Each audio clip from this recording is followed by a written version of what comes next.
So this is a panel, students in DeSci. I'm going to let the students themselves introduce themselves, but my name is Joshua. I'm the founder of DeSci World. Today I want to keep this conversation as sort of high level and general as possible and utilize you guys and your unique perspective as students in DeSci, right? So we can go technical if you like, but if we can keep it as sort of like general and with the unique perspective as young people in science and academia, that would be great. So would you like to introduce yourself? Of course. Hi, my name is Isabelle. I'm the president of Boston University Blockchain.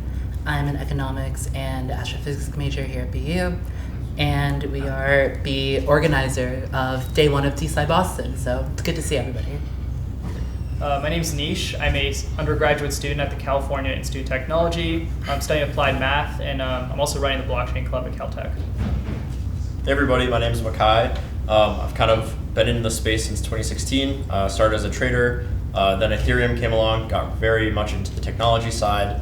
Currently I'm a senior at Suffolk University, and I co-founded the blockchain club there. And my day job is sort of helping students build blockchain clubs and get connected to the industry at Blockchain Acceleration Foundation. Great, thanks. So we've been talking about DeSci, which is specifically decentralized science. But to begin with, I'd like to ask a question to the students about what does democratization of science mean to you? So not specifically DeSci, but democratization of science. Belle, would you like to start? Yeah. I would say honestly, a lot of it is like, I know you say democratizing, access to science and everything, but I would say honestly, making things like academic journals, different kinds of like literature in an academic field free. The big problem with academia and the industry that it's in is it's a pretty classist industry, and the way that it's set up is inherently meant to like keep certain people out. So with the usage of like blockchain and the implementation of DeSci, that in turn would create like more open access for others to contribute to ecosystems, and it would allow others to publish their work and be recognized for their contributions to the space. Yeah, no, I totally agree. I think just having something that's open source, having something that's really accessible is, I think, the heart of that. So what that means is, whatever kind of maximizes, the number of students or people that can get involved despite having the right or appropriate credentials, I think is really important. Making it so that we can actually read academic papers without having to pay a journal would be pretty nice. So I think there's kind of certain things like that where it really comes down to just how do you lower that barrier of entry, and that's, I think, the goal of DeSci as well, is to hopefully do that. I think a lot of people look at this as like either a bottom-up or top-down thing, and obviously bottom-up, in terms of funding, for example, is far more democratized. But there's actually a hopeful case. If you look back, say if we start in like the Renaissance period, right, you had the Medici family kind of funding the arts and sciences in a sense. Fast forward a couple hundred years, it was the Royal Society, right, in the time of Newton. So maybe like a little bit more democratized, but still, for the glory of the king, I guess, for example. And then you fast forward another few hundred years, you kind of have the American university system, which, creates this kind of pipeline of young people who are getting into the system, but then you kind of have to have the credentials and such. So I really think at this point we're really in a hopeful time, because doing science on blockchain is really inherently a decentralized and democratized thing, because it's not really about your credentials, but it's really about what you're doing on chain. So I think there's just so much opportunity, and a lot of it is going to start playing out, and kind of has been for the last 5 years. Great. So I laid a bit of a trap here, because everybody here is quite young, and I do think that young people generally have more of a revolutionary mindset and much more optimistic and utopian vision about the world. I was recently on a panel with the mayor of Split in Croatia, and he's a CERN scientist, and we were talking about the democratization of science, and for him that was a huge concern, because we spoke here about lowering barriers to entry, things such as this, where your credentials necessarily don't matter, but your actions on change do matter. And when it comes to science, in particular healthcare, lab equipment, innovations in weaponry, chemicals, etc., does this present a fundamental issue with DeSci? Anonymization, credentials, lowering the barrier to entry from the traditional system, traditional academia. I laid a trap because I think we all agree that it's a very positive thing, but there are people who do not think it's a positive thing. So do you have any ideas about this?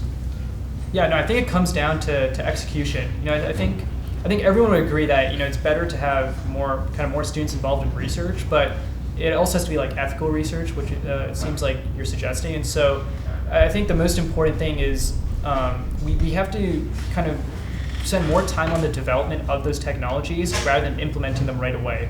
And so I think that's what research is for. So I think having more students, having more perspectives to kind of build out that technology is like a really good thing. Now, how do you prevent malicious actors? How do you prevent, some random person from coming in and potentially destroying the world? I don't think they would even have a means to really do that through research because they don't have that implementation vehicle. They just have they just get to see like a little bit of what's happening.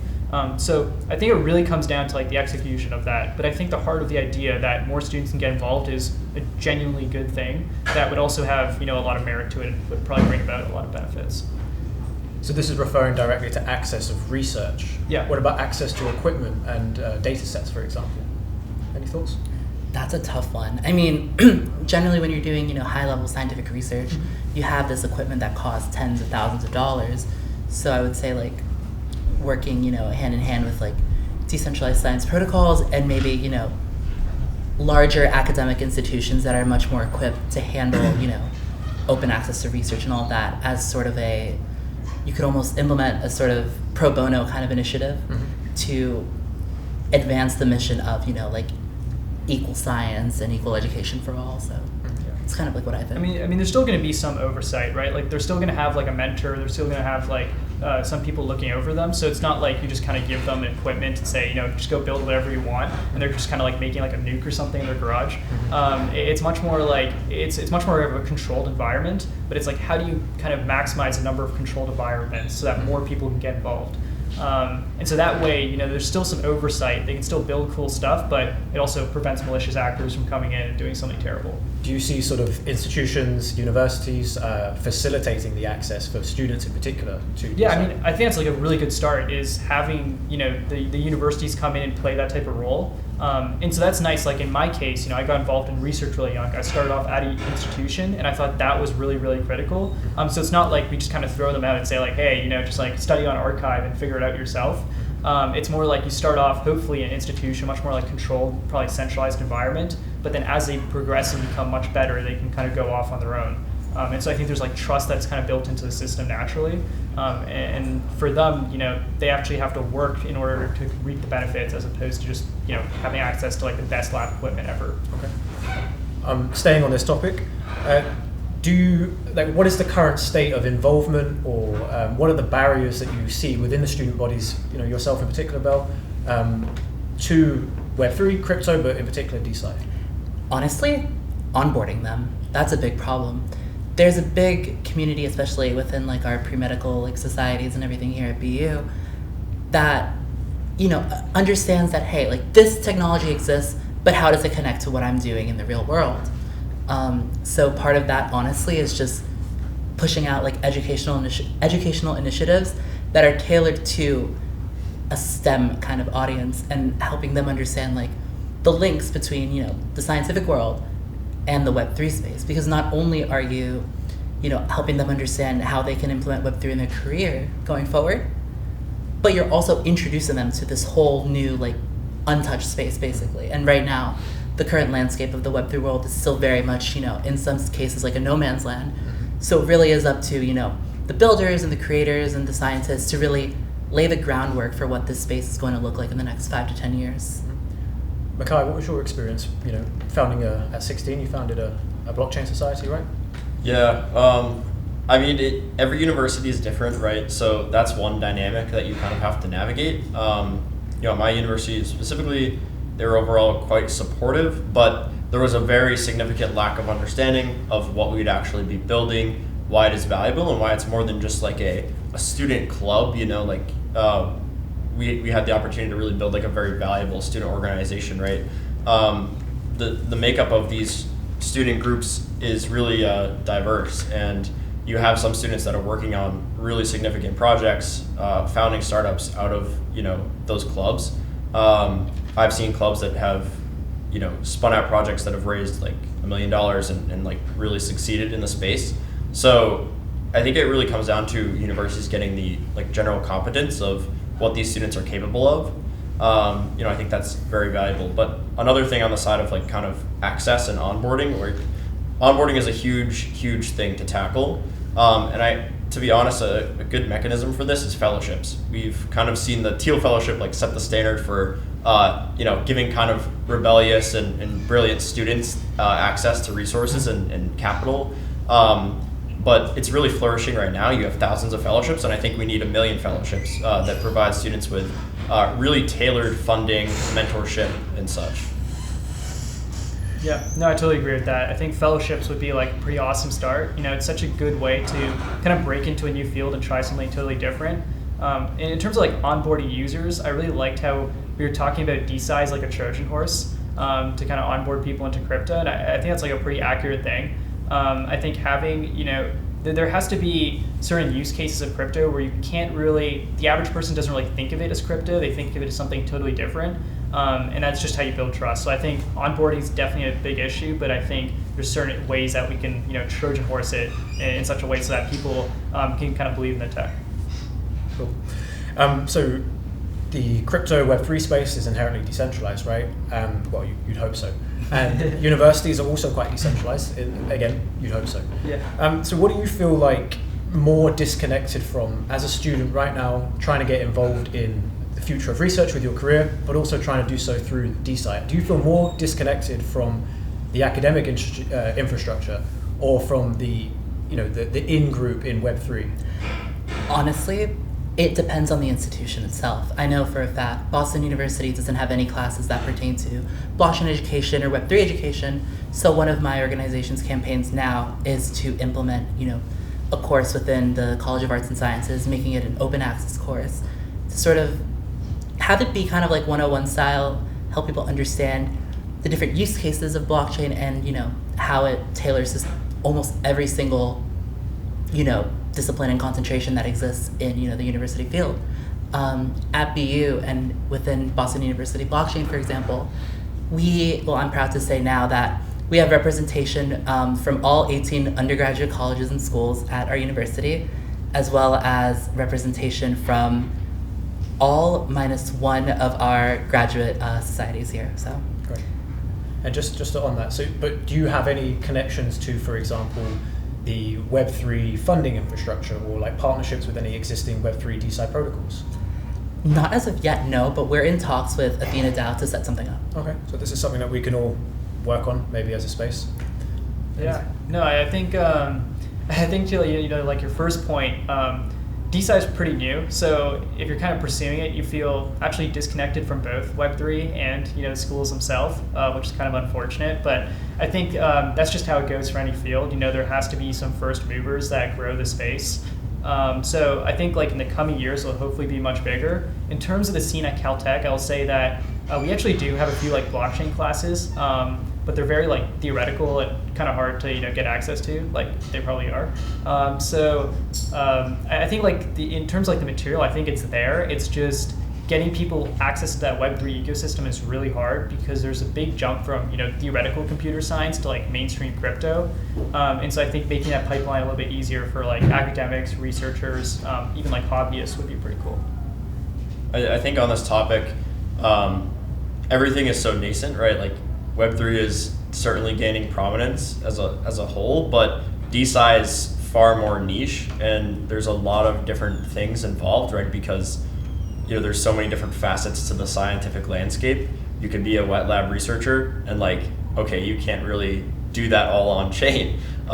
So there's a lot of complexity involved, I think. But the real value that I see around these kind of Web3 communities is that it's really a group of highly aligned people coming together from all sorts of different backgrounds to create really unique results. And I don't think it necessarily matters if you have deep competence of blockchain technology to really join these Web3 communities and get going. So, in short, I think that a more merit-based approach to access for students makes a lot of sense. So we touched a lot here on the sort of the positive aspect of DeSci, which is improved access, better distribution, less classism, less elitism. I like to think that there's another aspect of DeSci which lots of people find attractive, which is accelerationism, using DeSci to forward innovation without without being barred by regulations or other such restrictions. So we've heard about the sort of ethical standpoint, but I'd like to get your guys' points of view on accelerationism as a concept, but in particular with the applications of DeSci. I can give a prompt. That would be great. Accelerationism is a good thing. Agree or disagree? Agree. I agree. Yeah. Too broad right now. Yeah, that's Too open very to true. interpretation. Yeah. That's true. I think the roots of accelerationism are perhaps a bit questionable. Yeah. However, it is being driven in a direction that I think is becoming positive. What would you say those roots are? There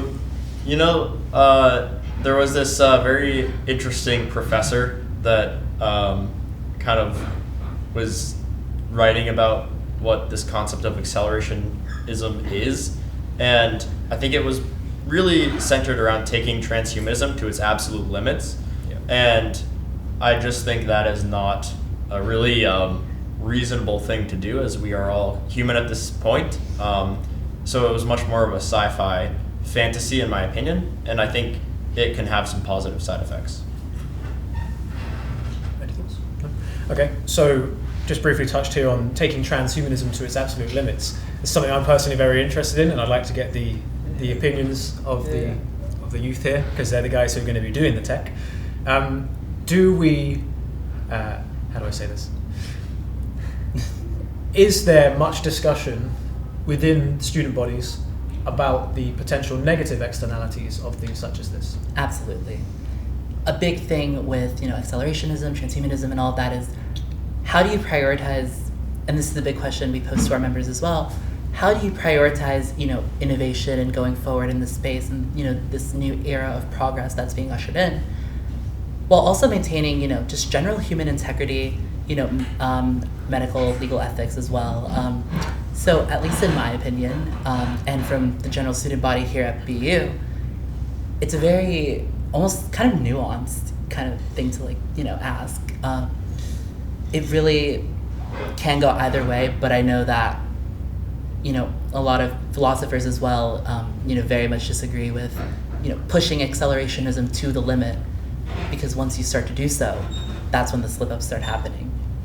And there's going to be a point eventually where those slip-ups become irreversible.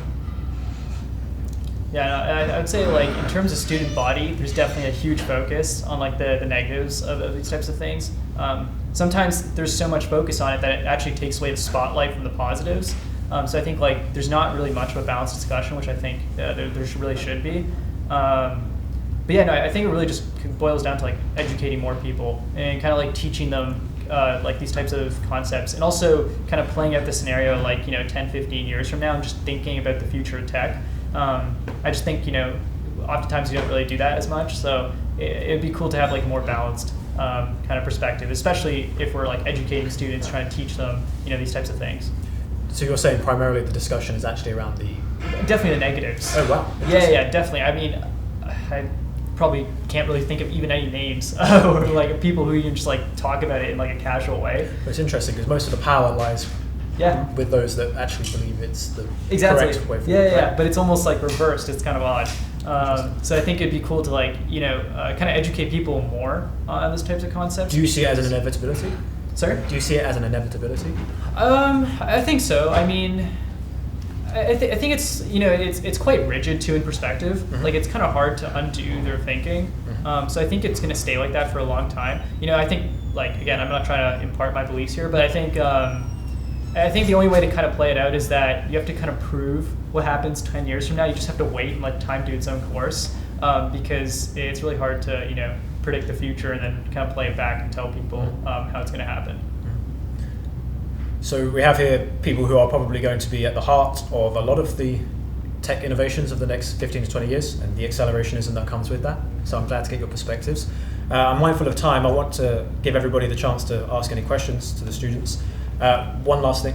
Can everybody give us in a sentence what DeSci's killer app is for you guys? Reproductive justice, that's all. Decentralized sequencing. Bottom up funding. Cool. Any questions? John? So we get the Trojan horse meeting again. I'm curious, I work with a couple projects and every single one of them talks at some level to universities or people that work there, and it's still very difficult. Where do we introduce the horse in the universities? Who do we talk to? Professors, administrators, PIs? How do we get this stuff into these institutions? Look at the faculty that's pushing out, the most like groundbreaking, boundary pushing research. That's always the first place to start. Or student leaders, or just general undergraduates or graduates who are, pushing out like new research, innovation, publishing, not even in an academic journal per se, but also like who's active on social media, who's putting out content there, who has the passion and the drive and the initiative. It really, I do say it's about credential too, but also, if you take a look at someone's like passion and their initiative and the drive that they take to continue to be an innovator in the space, those are the people that are going to give you the in at these like universities. Yeah, no, I think to be blunt, I mean, crypto has a pretty negative reputation in terms of academia. Like university administrators are not really kind of big crypto people, and unfortunately, DeSci kind of gets really kind of pigeonholed into that. And so I think really the only way, and really the most effective way, is you have to have really accomplished professors backing the idea. So you basically need like to clone Roskar like 1,000 times and get a bunch of those, because I think that's really the only way. I mean, I don't think students are enough to like necessarily push the kind of envelope and kind of do that. The power really lies with the professors and the administrators, and that's just the way the hierarchy is set up. So I think having top professors try to back the idea, or like trying to convince those types of people is like really the only way of pushing it. Personally, we need a set of new institutions. Even more radical, yeah. But I think if you're talking about the whole idea of like the Trojan horse, it's the students. Universities are really businesses if you think about it from a first principles basis. Universities are businesses. And the students are stakeholders in that, and obviously so are faculty. But the students are what universities' mission should be to prioritize. It is about creating an environment where students can flourish and go build the future and make the world better for all of us. So that should really be the priority, and I think that is the place to start. Thank you. Yeah. So one of the things that seems to be getting more-ish adoption in the space is verifiable credentials and other type of DID credentialing. Do you see that there's an opportunity in sort of trying to open up some of this laboratory equipment to credentialing processes involved in safety procedures, involved in operating equipments, in a way that actually is not putting equipment at risk, as big parts of trying to open the time-sharing access to some of this equipment into a more wider space than necessarily just a specific institution, so that maybe at least the first step to opening, say, the use equipment to researchers from BC or Northeastern. There needs to be a rigid education program in place for that to even remotely start to happen. And a good way to implement Web3 and blockchain into that is to, in the actual like training in the course and everything like that, tokenize that process and have it on like this blockchain. And at the end of this education course for like lab safety, all of that, ethics, give the candidate an NFT or something like that first to like tokenize and integrate that into decentralized science to begin with, and then as they continue to create in the lab, tokenizing their breakthroughs like on a month-to-month basis or on a like per diem basis. Yeah, no, I think it kind of goes back to Josh's first point, which is like there's dangers to that too, right? You need to really make sure identity is actually valid. I'm in the lab, I'm dealing with neural data. The last thing I want is some random researcher in BC taking my neural data and like mining it or something.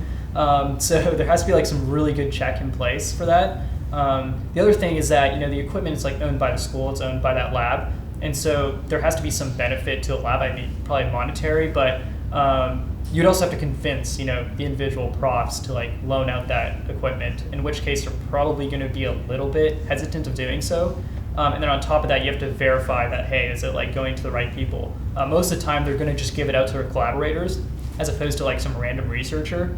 So I think there's as much as I wish that could happen, practically speaking, it probably won't happen for a very long time. Just because setting up the identities is going to be really difficult to verify that properly. And then on top of that, convincing professors to do it and pool their equipment is like even harder. I think around the medical realm of DeSci and that landscape, obviously medical data is extremely private and protected, and it needs to be.